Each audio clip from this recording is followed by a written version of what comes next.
എൻ്റെ പേര് സെനോ ജോൺ. കൊല്ലം ജില്ലയിലെ ചവറ എന്ന സ്ഥലത്തു നിന്നാണ് ഞാൻ വരുന്നത്. ഇവിടെ സത്യത്തിൽ എനിക്ക് സ്റ്റേജ് ഫിയർ എന്ന് പറയുന്ന സംഭവം ഇല്ലാത്ത ആളാണ്. ധാരാളം വേദികളിൽ പ്രസംഗിച്ചിട്ടുണ്ട്, ധാരാളം കാര്യങ്ങൾ ചെയ്തിട്ടുണ്ട്. പക്ഷേ ഇവിടെ നിൽക്കുമ്പോൾ എനിക്ക് ഒരല്പം സ്റ്റേജ് ഫിയർ ഉണ്ട്. കാരണം ഇവിടെ ജീവിക്കുന്ന ദൈവത്തിൻ്റെ സാന്നിധ്യമുണ്ട് എന്ന് ഉറച്ച വിശ്വാസമുള്ളതുകൊണ്ട് ഒരു ചെറിയ വിറയലോടുകൂടിയാണ് ഞാനിവിടെ നിൽക്കുന്നത്. ഞാൻ കൃപാസനത്തിലേക്ക് വന്നത് വളരെ അത്ഭുതകരമായിട്ട് മാതാവിനെ കൊണ്ടുവന്നതാണ്. കാരണം ഞാൻ കൃപാസനത്തിൽ ഒട്ടും വിശ്വാസമില്ലാത്ത ആളായിരുന്നു, അതിനെ വിമർശിക്കുന്ന ആളായിരുന്നു. കൃപാസനത്തിലെ പ്രവൃത്തികൾ ഒന്നും ശരിയല്ല എന്ന് വിചാരിക്കുന്നത്. വിശ്വാസിയായിരിക്കുമ്പോൾ തന്നെ കൃപാസനത്തിൽ എനിക്ക് വിശ്വാസമില്ലായിരുന്നു. അങ്ങനെ ഇരിക്കെ എൻ്റെ വീടിനടുത്തുള്ള ഒരു ആൻറ്റി സ്ഥിരമായിട്ട് കൃപാസനം പത്രം കൊണ്ടുവന്ന് എൻ്റെ വീട്ടിൽ കൊടുക്കുമായിരുന്നു. കൃപാസനം പത്രം സ്ഥിരമായിട്ട് കൊണ്ടുവന്ന് കൊടുക്കുമ്പോൾ ഞാൻ വഴക്ക് പറയുമെന്ന് വിചാരിച്ച് എൻ്റെ ഭാര്യ അത് രഹസ്യമായിട്ട് വാങ്ങി വീട്ടിൽ വയ്ക്കുമായിരുന്നു. അങ്ങനെ ഒരു ദിവസം ആൻറ്റി ഇത് കൊണ്ടുവന്ന് കൊടുത്തപ്പോൾ ഞാൻ ഇത് കണ്ടു. ഞാൻ വഴക്ക് പറഞ്ഞു. ആൻറ്റിക്ക് വലിയ വിഷമമായി. പക്ഷെ ഞാൻ പറഞ്ഞു അതൊന്നും അല്ല, ഇതൊന്നും ശരിയല്ല എന്നൊക്കെ പറഞ്ഞു. അപ്പോൾ ആ സമയത്ത് ഞാൻ ഗവൺമെൻറ് സർവീസിലാണ്, അധ്യാപകനായിരുന്നു. അപ്പോൾ VRS എടുത്ത് വോളണ്ടറി റിട്ടയർമെൻറ്റ് എടുത്തിട്ട് വിദേശത്ത് പോകാൻ ആലോചിക്കുന്ന സമയമായിരുന്നു. വോളണ്ടറി റിട്ടയർമെൻറ്റ് എടുക്കാനായിട്ട് 20 വർഷത്തെ സർവീസ് വേണം. അങ്ങനെ എനിക്ക് 20 വർഷത്തെ സർവീസ് ആയപ്പോൾ ഞാൻ വോളണ്ടറി റിട്ടയർമെൻറ്റിനുള്ള അപേക്ഷയൊക്കെ കൊടുത്തിട്ട് ഇരിക്കുന്ന സമയമാണ് ആൻറ്റി കൃപാസനം പത്രമായിട്ട് വീട്ടിൽ വന്നത്. അപ്പോൾ ഞാനിങ്ങനെ പറഞ്ഞു വിട്ടു. മൂന്നാമത്തെ ദിവസം ഒരു അറിയിപ്പ് വന്ന സ്കൂളിൽ ഇരുന്ന് എൻ്റെ ആദ്യത്തെ 5 വർഷത്തെ സർവീസ് പാർട്ട് ടൈം സർവീസാണ്, അതുകൊണ്ട് എനിക്ക് VRS കിട്ടില്ല, കാരണം 17.5 വർഷം മാത്രമേ സർവീസ് കൗണ്ട് ചെയ്യാൻ പറ്റുള്ളൂ എന്ന് പറഞ്ഞതുകൊണ്ട് എനിക്ക് VRS കിട്ടില്ല എന്ന് അറിയിപ്പ് കിട്ടി. ഞാൻ ആപ്പാടെ വിഷമത്തില്ല, എൻ്റെ സ്വപ്നങ്ങളൊക്കെ തകർന്നു. അപ്പോൾ ഞാൻ വിചാരിച്ചു ഇനി ഇതുകൊണ്ടാണോ, മാതാവിന് എതിരായിട്ട് പറഞ്ഞതുകൊണ്ടാണോ എന്ന് ഞാൻ ചിന്തിച്ചിട്ട് ഞാൻ അനുതപിച്ച് പ്രാർത്ഥിച്ചു. അടുത്ത ഞായറാഴ്ച പള്ളിയിൽ പോകുമ്പോൾ അവിടെ നിന്നിങ്ങനെ തിരിച്ച് വരാൻ നേരത്ത് അവിടെ നിന്ന് കേട്ടൊരു പാട്ട് അതിന് മുമ്പ് ഞാൻ കേട്ടിട്ടില്ല, അതിന് ശേഷവും കേട്ടിട്ടില്ല. മക്കൾക്കായി രക്തക്കണ്ണീർ വാർത്ത് പ്രാർത്ഥിക്കുന്ന മാതാവിനെ നിന്ദിക്കരുതേ എന്നർത്ഥം വരുന്ന വരികളായിരുന്നു ആ പാട്ടിലുണ്ടായിരുന്നത്. ആ വരികൾ ഞാൻ അതിന് മുമ്പും കേട്ടിട്ടില്ല, അതിന് ശേഷവും കേട്ടിട്ടില്ല. അപ്പോൾ അത് കേട്ടപ്പോൾ ഞാൻ ശരിക്കും അനുതപിച്ചു, പ്രാർത്ഥിച്ചു. എന്തായാലും എനിക്ക് തിരിച്ചയക്കേണ്ടിരുന്ന എൻ്റെ പേപ്പർ അവരൊന്നുകൂടെ കൺഫേം ചെയ്യാൻ വേണ്ടി വിദ്യാഭ്യാസ ഡയറക്ടറുടെ ഓഫീസിലേക്ക് വിളിച്ച് ചോദിച്ചപ്പോഴത്തേക്ക് ഉറപ്പ് പറഞ്ഞു. ഞാൻ ഹിന്ദി അധ്യാപകനാണ്. ഹിന്ദി അധ്യാപകർക്ക് ആദ്യത്തെ ഈ പാർട്ട് ടൈം സർവീസും ഫുൾ ടൈമായിട്ട് പരിഗണിക്കാൻ പറ്റും. അങ്ങനെ എനിക്ക് 20 വർഷം സർവീസ് ഉണ്ടെന്ന് കൗണ്ട് ചെയ്തു. അപ്പോൾ എനിക്കത് അനുവദിച്ച് കിട്ടി. ഞാൻ ഇവിടെ വന്നു, മാതാവിൻ്റെ അടുത്ത് വന്നു, പ്രാർത്ഥിച്ചു. ഉടമ്പടിയൊന്നും എടുത്തില്ല, പ്രാർത്ഥിച്ചു, തിരിച്ചു പോയി.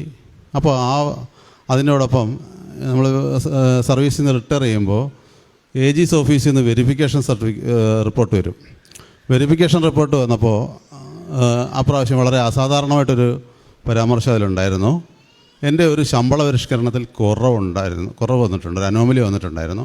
അത് പരിഹരിച്ച് അതിനകത്ത് കൂടുതൽ കിട്ടാൻ അർഹതയുണ്ട്, അത് എൻ്റെ കുടിശ്ശിക അടക്കം നൽകണം എന്നതിൽ പരാമർശം ഉണ്ടായിരുന്നു. അങ്ങനെ എനിക്കൊരു 3,30,000 രൂപയോളം പ്രത്യക്ഷത്തിൽ തന്നെ അധികമായിട്ട് കിട്ടി.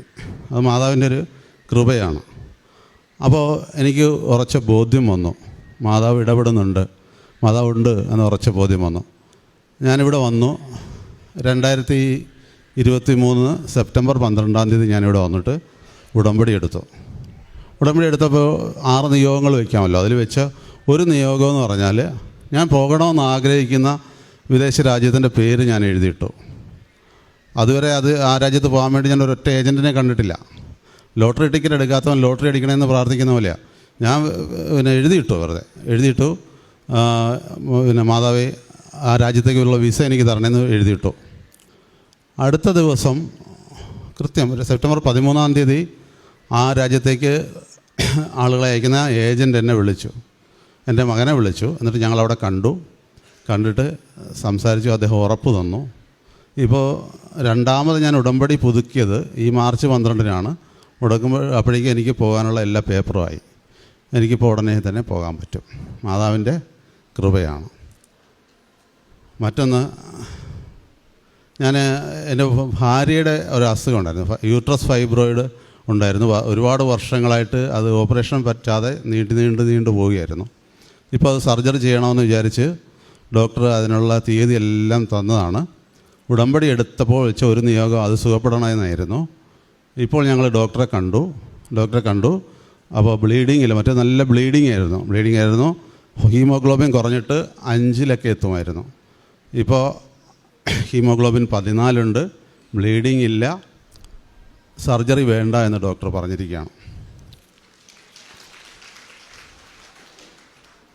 അപ്പോൾ ഞാൻ എനിക്ക് കിട്ടിയ അനുഗ്രഹങ്ങൾ കഴിയുന്ന ആളുകളോടെല്ലാം പറയും, സകല ആളുകളോടും പറയും.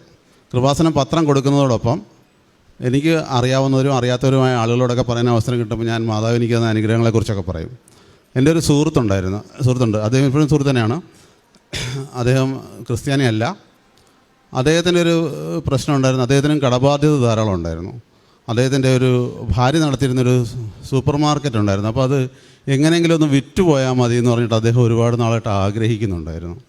അത് എപ്പോഴും എന്നോട് പറയും, അതൊന്ന് വിറ്റുപോയെങ്കിൽ രക്ഷപ്പെടുമായിരുന്നു സാറേ എന്ന് പറയും. പക്ഷേ അത് നടക്കുന്നില്ലായിരുന്നു, എത്ര ശ്രമിച്ചിട്ട് നടക്കുന്നില്ലായിരുന്നു. ഒരുപാട് സ്ഥലത്തൊക്കെ പ്രാർത്ഥിക്കുന്നുണ്ടായിരുന്നു. അപ്പോൾ ഞാൻ അദ്ദേഹത്തോട് പറഞ്ഞു, നിങ്ങൾ ആലപ്പുഴ വഴി പോകുമ്പോൾ എപ്പോഴെങ്കിലും കൃപാസനം പള്ളിയിൽ കയറിയിട്ടൊന്ന് പ്രാർത്ഥിക്കണേ എന്ന് പറഞ്ഞിരുന്നു. അങ്ങനെ പ്രാർത്ഥിക്കാമെന്ന് അവർ ഉറച്ച തീരുമാനമെടുത്തു. 2-3 ദിവസത്തിനകം സംഭവിച്ചെന്താണെന്ന് വെച്ചാൽ പ്രതീക്ഷിക്കാത്ത വിലയ്ക്ക് അവരുടെ സൂപ്പർ മാർക്കറ്റ് വിറ്റുപോയി. മറ്റൊന്ന്, ഞാൻ അത്യാവശ്യം എഴുതുന്ന ഒരാളാണ്, 2-3 കഥകളൊക്കെ അച്ചടിച്ച് വന്നിട്ടൊക്കെ ഉണ്ട്. അപ്പോൾ സിനിമയ്ക്ക് തിരക്കഥ എഴുതാൻ വേണ്ടി ഒത്തിരി നാളായിട്ട് ഇങ്ങനെ ശ്രമിച്ചുകൊണ്ടിരിക്കുകയാണ്. ഒരുപാട് പേരെ കാണുന്നുണ്ട്, ഒത്തിരി ഇതൊക്കെ ചെയ്യുന്നുണ്ട്. പക്ഷെ പല ചെയ്തൊന്നും വിജയിച്ചില്ല. അങ്ങനെ ഇങ്ങനെ പോകുമ്പോൾ ഈ അടുത്ത സമയത്ത് ഉടമ്പടി എടുത്തതിന് ശേഷം വളരെ അടുത്ത സമയത്ത് ഒരു ഡയറക്ടറെ പരിചയപ്പെട്ടു. അദ്ദേഹം അടുത്തായിട്ട് ചെയ്യാൻ പോകുന്ന ഒരു സിനിമയുടെ കഥ എൻ്റെ അടുത്ത് പറഞ്ഞിട്ട് അതിൻ്റെ തിരക്കഥ എഴുത്തിൽ പങ്കുചേരാൻ എന്നെ ക്ഷണിച്ചു. അതിൽ അത്ഭുതം എന്താണെന്ന് വെച്ചാൽ, ആ കഥ ഞാൻ വായിച്ചപ്പോൾ ഞാൻ മാതാവിനെ നെഞ്ചത്ത് കഴിച്ച് പ്രാർത്ഥിച്ചു, നന്ദി പറഞ്ഞു. കാരണം എന്താണെന്ന് വെച്ചാൽ ഈ കഥ നടക്കുന്നത് ഞാൻ പോകാനിരിക്കുന്ന വിദേശ രാജ്യത്താണ്. ഇത് ഡയറക്ടർക്ക് അറിഞ്ഞൂടാ. എനിക്ക് അവിടെ പോയിരുന്നുകൊണ്ട് ഇത് എഴുതാൻ പറ്റും, ലൊക്കേഷൻ കണ്ടുകൊണ്ട് എഴുതാൻ പറ്റും. മാതാവ് അത്ര ഭംഗിയായിട്ട് കാര്യങ്ങൾ എനിക്ക് അറേഞ്ച് ചെയ്ത് തരുന്നുണ്ട്. അപ്പോൾ ഇതൊക്കെയാണ് ഭൗതികമായിട്ട് എനിക്ക് ലഭിച്ചുകൊണ്ടിരിക്കുന്ന അനുഗ്രഹങ്ങൾ. ആധ്യാത്മികമായിട്ടാണെങ്കിൽ ഞാൻ ഇത്തിരി കൂടെ മെച്ചപ്പെട്ടൊരു മനുഷ്യനായി എന്നുള്ളതാണ് എനിക്ക് കിട്ടിയ ഏറ്റവും വലിയ അനുഗ്രഹം. കൃപാസനത്തിൽ വരുന്നതുകൊണ്ട്, പ്രാർത്ഥിക്കുന്നതുകൊണ്ട്, മാതാവിൻ്റെ സന്നിധിയിൽ വരുന്നതുകൊണ്ട് നമുക്ക് ഉണ്ടാകുന്ന ഏറ്റവും വലിയ കാര്യം നമ്മളൊരല്പം കൂടി മെച്ചപ്പെട്ട മനുഷ്യരാകും എന്നുള്ളതാണ്. ആരെങ്കിലും ഒരാൾ വിശന്നിരുന്ന് കണ്ടാൽ നമ്മൾ ഭക്ഷണം വാങ്ങിച്ചു കൊടുക്കാൻ നമുക്ക് തോന്നും.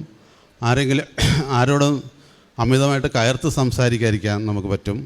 നമ്മുടെ ദേഷ്യം എന്നുള്ള സംഗതി കുറഞ്ഞു വരും. അങ്ങനെ നമുക്ക് മറ്റു മനുഷ്യരെ മനസ്സിലാക്കാൻ പറ്റും, മറ്റുള്ളവർക്ക് വേണ്ടി പ്രാർത്ഥിക്കാൻ പറ്റും.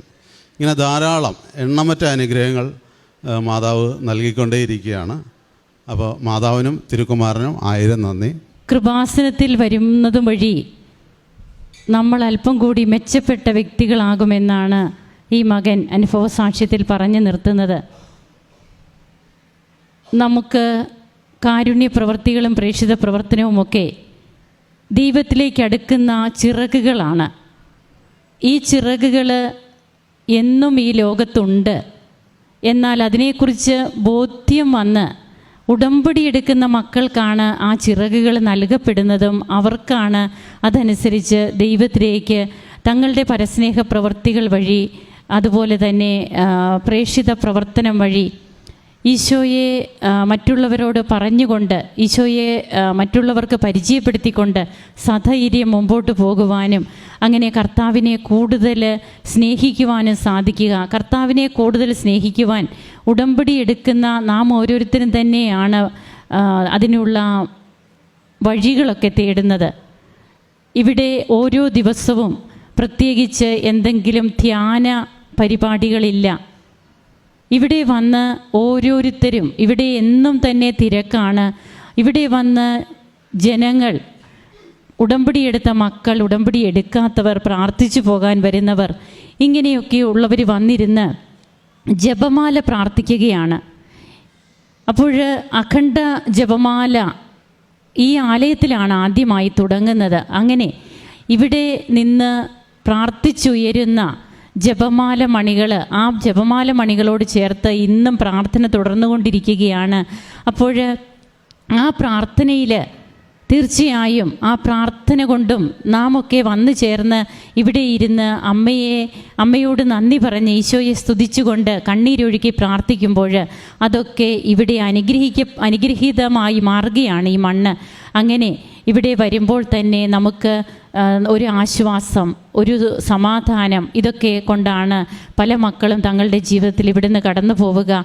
അങ്ങനെ തൻ്റെ ജീവിതത്തിൽ തനിക്ക് ലഭിക്കാൻ ഒരിക്കലും സാധിക്കില്ലാത്ത തൻ്റെ വോളണ്ടറി റിട്ടയർമെൻറ്റ്, അതിനുള്ള തടസ്സങ്ങൾ എന്തായിരുന്നു, എങ്ങനെ ആ തടസ്സങ്ങൾ പിന്നീട് പെട്ടെന്ന് മാറുന്നു, അതുപോലെ തന്നെ തനിക്ക് കുറച്ച് നാളായിട്ട് ലഭിക്കാതിരുന്ന സാലറിയുടെ കുടിശ്ശികയൊക്കെ അതൊക്കെ എങ്ങനെ പെട്ടെന്ന് ലഭിക്കുവാൻ കാരണമാകുന്നു.